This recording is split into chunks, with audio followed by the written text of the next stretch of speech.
একবার এক ব্যক্তি ভগবানের কাছে জিজ্ঞাসা করলো, ভগবান দয়া করে বলুন আমার ভাগে কত টাকা লেখা আছে। ভগবান বললেন, তোমার ভাগে প্রতিদিন 1 টাকা লেখা আছে। এটা শুনে সেই ব্যক্তি খুব খুশি হলো। সে প্রতিদিন 1 টাকা দিয়ে তার সমস্ত প্রয়োজন মেটাতে লাগলো। তার এই সুখী ও সরল জীবন দেখে তার এক বন্ধু তার বোনের বিয়ে ওই ব্যক্তির সঙ্গে দিয়ে দিল।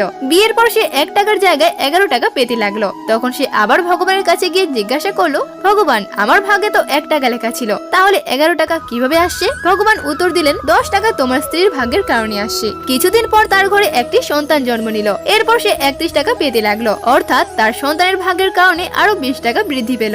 কে জানে আমাদের ঘরে কার ভাগ্যের কারণে সম্পদ ও সুখ আসছে। তাই যখন কেউ বলে এটা আমার উপার্জন, আমি নিজে এই অবস্থানে পৌঁছেছি, তখন সে অহংকারে অন্ধ হয়ে যায়। এই গল্প থেকে আমাদের একটাই শিক্ষা নেওয়া উচিত যে কখনোই নিজের সাফল্য নিয়ে অহংকার করা উচিত নয়। কারণ আমরা জানি না আমাদের ভাগ্যে যা কিছু ভালো এসেছে তা আমাদের জন্য নাকি আমাদের প্রিয়জনদের জন্য।